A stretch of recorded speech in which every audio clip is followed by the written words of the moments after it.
हर हर महादेव। देवों का देव महादेव जी के चरण में प्रणाम करती हूँ, मेरा प्रणाम स्वीकार हो। माता गौरव पार्वती के चरण में प्रणाम करती हूँ, मेरा प्रणाम स्वीकार हो। गणपति ललनमा के चरण में प्रणाम करती हूँ, मेरा प्रणाम स्वीकार हो। सभी देवी देवताओं के चरण में प्रणाम करती हूँ, मेरा प्रणाम स्वीकार हो। यूट्यूब के माध्यम से जो भी कथा कहानी सुन रहे हैं, मैं सबको प्रणाम करती हूँ। अपने माता पिता को चरण छूकर प्रणाम करती हूँ और छोटे को प्यार भरा आशीर्वाद देती हूँ, जो कि उनका जिंदगी में हर खुशी आवे और हर मन्नतें पूरी हो। भगवान उनके घर में खुशहाली से भर दे। हर हर महादेव, घर घर महादेव। गुरु भाई बहना, मेरे चैनल पर यदि नए हैं तो चैनल का सब्सक्राइब करें और मेरा वीडियो अच्छा लगे तो मेरा वीडियो का लाइक करें, शेयर करें।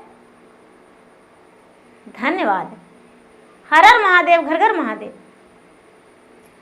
गुरु भाई बहना, एक राजा थे, एक रानी थी। राजा रानी दोनों अपने राज में बड़े खुश थे। राजा साहब का एक बेटा था। बेटा जो था गुरु भाई बहना 10 साल का था। तो राजा साहब का कहना था कि राजा का एक बेटा और प्रजा का 7 बेटा। यदि 2 पुत्र हो जाएगा तो हम राजा नहीं कहलाएंगे, मेरा धन का बंटवारा हो जाएगा, इसलिए मेरा एक ही बेटा रहेगा। अपने बेटा से बड़े प्यार करते थे। एक दिन का बात है गुरु भाई बहना, राजा रानी दोनों पलंग पे सोए हुए थे। रानी साहब का घने काली बाल बहुत लंबा लंबा था। रानी साहब खूब सुंदर थी और रानी साहब का बाल खुला था, पलंग पे सोई हुई थी। अब बाल के सहारे एक काला नाग चढ़ गया रानी साहब के पलंग पे और रानी साहब के पलंग पे चढ़ के और रानी साहब के डांस लिया। और जब रानी साहब के डांस लिया गुरु भाई बहना, तो रानी साहब बेचारी छटपटा के इस दुनिया से चल बसी। नाग जो था गुरु भाई बहना, नाग उसी बाल के सहारे नीचे उतर गया। रानी चिल्लाने लगी तो राजा की नींद टूटा। राजा कुछ नहीं कर पाए, रानी अपना दम तोड़ दी। राजा अपने रानी के मृत्यु पर बहुत रोए, बच्चा भी बहुत रोया। राजा तो इतना रोए कि जैसे लगता था कि राजा अपना भी दम तोड़ देंगे। लेकिन राजा साहब का मंत्री बहुत समझाए, बहुत कहे।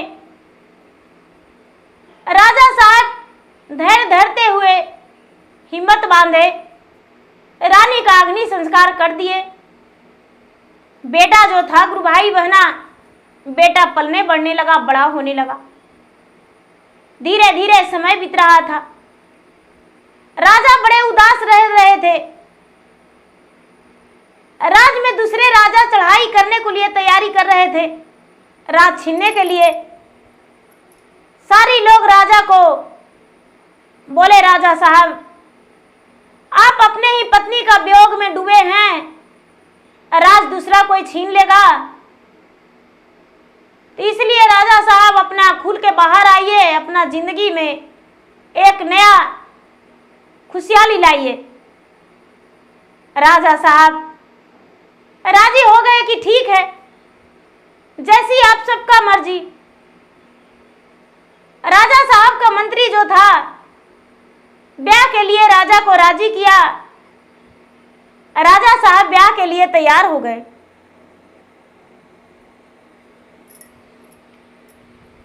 राजा साहब ब्याह के लिए राजी हो गए। राजा साहब एक ब्याह फिर से कर लिए। जब ब्याह किए गुरु भाई बहना, तो नई नवेली दुल्हन आई। बेटा जो था छोटी माँ करके और अपने मां को पाँव छूने गया। रानी जो थी कहती है कि ये क्या राजा साहब, ब्याह अपना लिए किए हैं या इस बच्चे के लिए? राजा साहब कहते हैं कि देखिए रानी साहब, आप तो जानते हैं कि मेरा पत्नी इस दुनिया से चल बसी है, आप दूसरी रानी हैं, तो इस बच्चे का माँ भी बनना पड़ेगा, मेरा पत्नी भी, इस घर का मालकिन भी, और पूरे राज का राज रानी भी। रानी कहती है कि सब कुछ बनेंगे राजा साहब, लेकिन इस बच्चे के माँ नहीं बन सकते हैं। गुरु भाई बहना, राजा तो फंस चुके थे। राजा कहते हैं कि ऐसा कैसे हो सकता है? रानी कहती है आपको कहना नहीं मान सकते हैं हम, जो मेरा मन में आएगा वही करेंगे। नहीं तो बच्चा के कभी खाना दी रानी अपने हाथों से, और नहीं तो उसे बेटा कह के पुकारी। गुरु भाई बहना, धीरे धीरे साल 2 वर्ष बीता तो बच्चा पढ़ने जाता था। बच्चा जब पढ़ने जाता था गुरु भाई बहना, तो एक दिन का बात है कि अपना दोस्त से बात करता है कि अरे यार, जब से हमको माँ मरी है, जब से हमको लगता है कि हम भी प्राण दे दें। तो उसका दोस्त कहता है कि देखो यार, ऐसा बात नहीं है, चलो हम परदेश चले जाएंगे, कमाएंगे खाएंगे, उधर ही रहेंगे, अपना जीवन बिताएंगे। दोनों मिलके आपस में बात किया गुरु भाई बहना, और अपने पिता से राजकुमार बोला कि पिताजी हमको कुछ रुपया चाहिए। पिताजी उसको बोले बेटा किस लिए? तो पिताजी हम प्रदेश घूमने जाएंगे। ठीक है बेटा, ले लो जितना मन है उतना। बेटा राजा के बेटा था, पैसा ले लिया और घर से निकल दिया।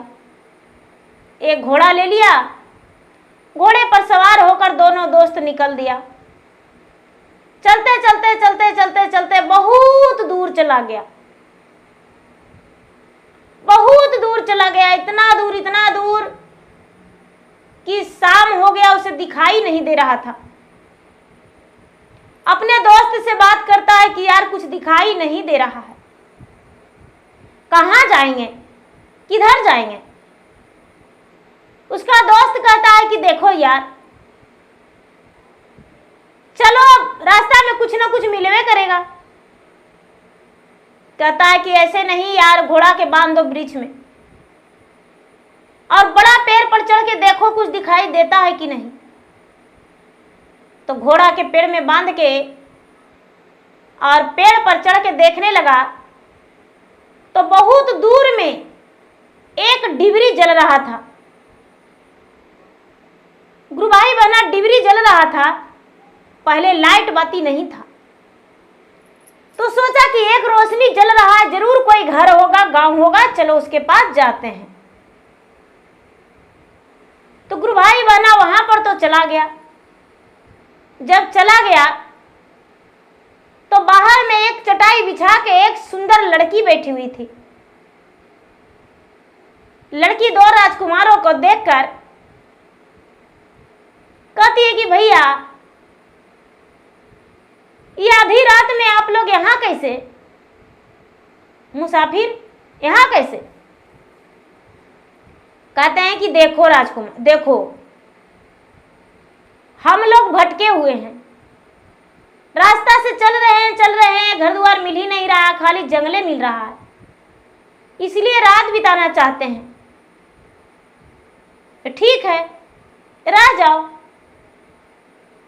गुरु भाई बहना वो रह गया, रात्रि बिताया। तो रात्रि बिताया तो ये लड़की के काम था कि कोई भी रास्ते में जाता था तो उसको रिझा के मोहित करके और शादी के झांसे में लाके और उसका प्राण ले लेती थी, और उसके बाद जो भी रुपया पैसा उसके पास रहता था सब लूट झंगर के और रख लेती थी।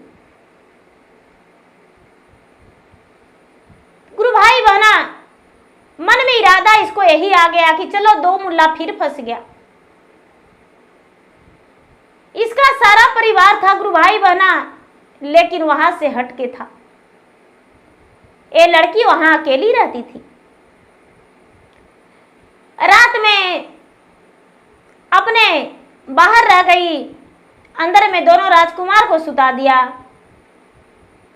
आधी रात हुआ तो लड़की भी अंदर चल गई कि देखिए भाई, आप अंदर सोए हुए हैं तो हम कहाँ रहेंगे? यदि बाघ सियार मेरा खा जाएगा तो क्या करेंगे? हम भी अंदर सोएंगे। एक ही बिछौना पर तीनों सुत गया गुरु भाई बहना। आधी रात हुआ तो लड़की छेड़खानी करने लगी और कहने लगी कि भाई मुझसे ब्याह करना होगा। तो राजा के लड़का जो था वो बोला कि ठीक है, ब्याह कर लेंगे, करेंगे ब्याह। सवेरा हुआ तो गुरु भाई बहना ब्याह का वो लड़की तैयारी कर दी और ब्याह का तैयारी कर दी। उसके पास दो व्यक्ति जो था, पहलवान था, बोला कि देखो अगल बगल के लोग जो है उसे ले आते हैं, मेरा शादी का सब कुछ रचा देगा और रचा के और उसके बाद हम दोनों का ब्याह करवा देगा। बोला ठीक है। गुरु भाई बहना शादी का तैयारी हो गया, दोनों का ब्याह भी हो गया। जब दोनों का ब्याह हो गया तो ये दोस्त जो है एक पत्थर के चट्टान पे बैठा हुआ है रात्रि में कि अब तो आज मेरा यार ब्याह कर लिया, कल ही आया और आज ब्याह कर लिया, अब हम अकेले रहेंगे, क्या करें, कहाँ जाएं, घर से भी निकल दिए हैं, कहीं ना कहीं तो हमको रास्ता ढूंढना पड़ेगा। मन ही मन गुरु भाई बहना वो सोच रहा है, मन ही मन सोच रहा है। तो एक गरवैया एक गरवई उसी ब्रिज के, वहां पर एक ब्रिज था, ब्रिज के घोंसले में, ब्रिज के डाल के घोंसले में बनाकर अपना रहता था।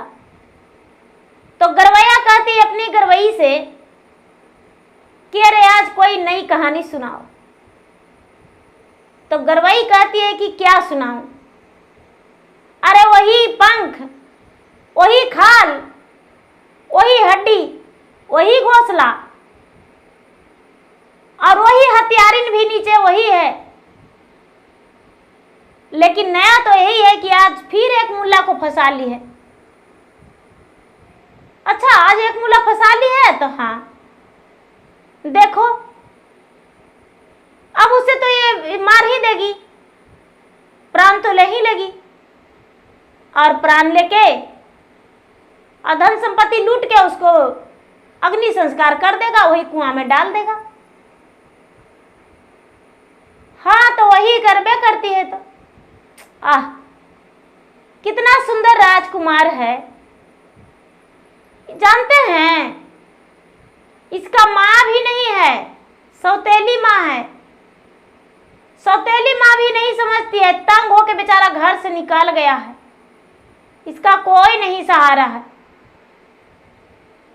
गरवैया कहता है कि अरे गरवई, तू नहीं जानती हो, जानती हो जिसका कोई नहीं उसको भगवान भोलेनाथ सहारा करते हैं, देखिए तो जान बच जाएगा। तो काहे हो सकता है बच जाए? गुरु भाई बहना ये बात सुन रहा था दोस्त, सुहाग से जिस वक्त उसको सज रहा था, उसका मित्र भोजन नहीं किया था, अपने मित्र को बोला कि भाई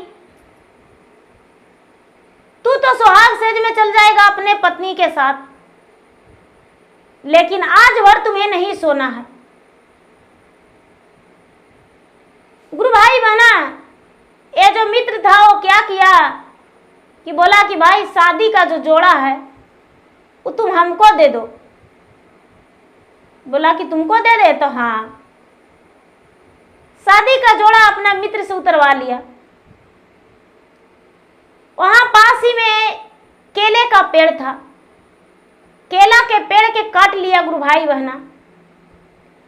अब वो अपना मित्र का शादी का जोड़ा केला को पेड़ को पहना दिया और केला के पेड़ के पहना के काजल पाउडर सब कुछ कर दिया, दाढ़ी मूछे सब उसे लगा दिया, गमछी भी बांध दिया एक राजकुमार की तरह। अब जहां सुहाग से सजा था गुरु भाई बहना, उसी पर ले जाके सुला दिया और सुला के एक चादर ओढ़ा दिया, अपना राजा का 12 गज का पगड़ी था ओढ़ा दिया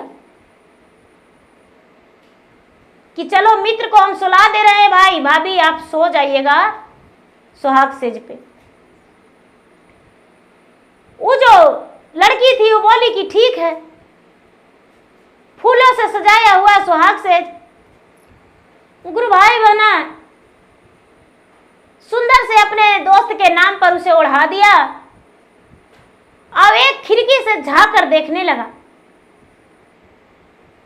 तो लड़की तो शादी करती ही नहीं थी, धन के लालच में करती थी। अपना दोस्त के बोला कि देखो भाई, आज तुम्हें हम अपना भाभी के साथ नहीं सोने देंगे, आज तुम्हें मेरे साथ रहना होगा। बोला कि देखो भाभी के साथ कोई सोया हुआ है, झांक कर तुम्हें देखना होगा। दोनों खिड़की के सहारे देखने लगा गुरु भाई बहना। तो ये लड़की गई और पलंग पे सो गई। दो नौजवान आधी रात में उसका कमरा में घुसा।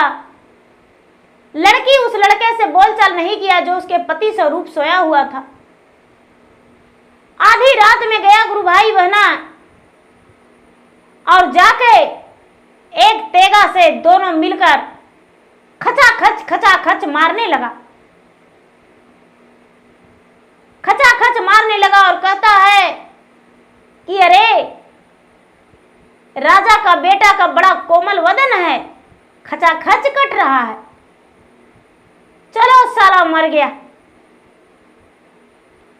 अब तो हमारे लोग का आयासिया ही है, इसका जितना धन संपत्ति है सब हम लोग लूट लो।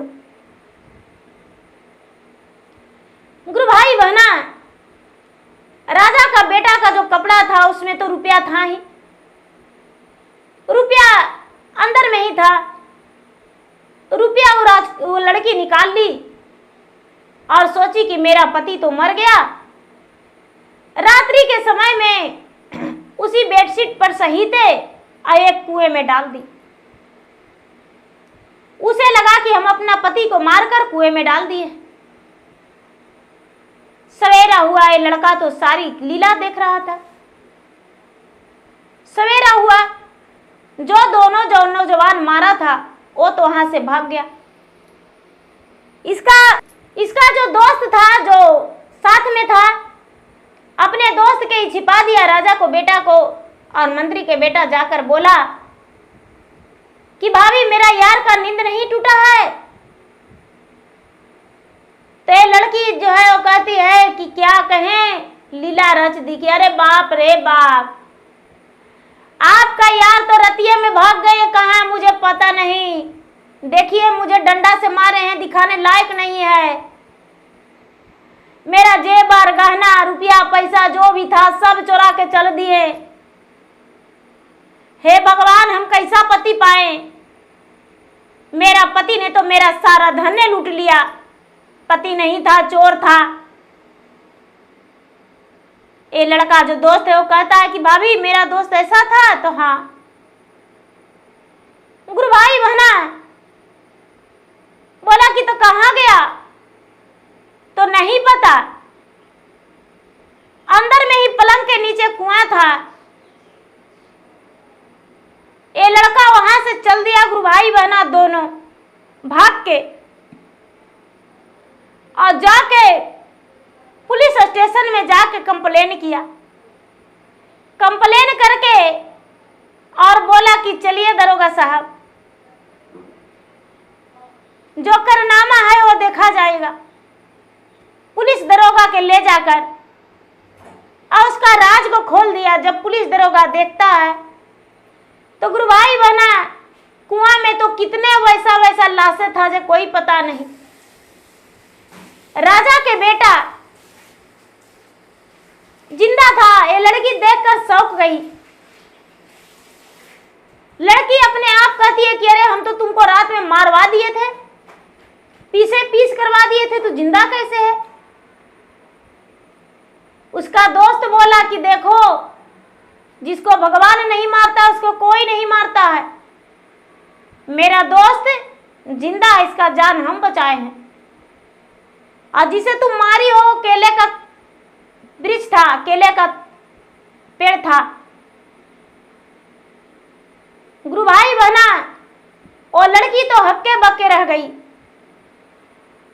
और जो दोनों सबके मर्डर करता था, दोनों थमा गया। ये लड़की का भी जेल हो गया और उसे भी जेल हो गया। जो भी रुपया पैसा था उसके पास, सारा रुपया पैसा पुलिस जब्त करके इस लड़के को इनाम पुरस्कार में दे दिया। बहुत सारा इनाम मिला दोनों लड़का को। दोनों इनाम लेकर गुरु भाई बहना शहर बाजार में जाकर और रह गया, बस गया। एक अच्छा सा सुंदर महल खरीद के और एक अच्छी लड़की से ब्याह करके और अपना जीवन बिताने लगा। दोनों शहर में जाकर अब ब्याह करके खुशी खुशी अपना जीवन बिताने लगा और सुखी जीवन बिताया। तो भगवान भोलेनाथ उस पे सहायता थे। भगवान उसे सब कुछ दे दिए, ज्ञान भी दिए और धन भी दिए। तो गुरु भाई बहना, भगवान किसी ना किसी रूप से तो मदद करते हैं, सहारा करते हैं। जैसे उस राजा को बेटा को किए, उसका दोस्त ही उसका जीवन बचा लिया। तो जो पाप करते हैं उसका पाप का घड़ा भरता है तो अपने आप फट जाता है। पाप छुपाए भी नहीं छुपता। तो इसलिए प्रेम से बोली शंकर भगवान की जय। हर हर महादेव, घर घर महादेव।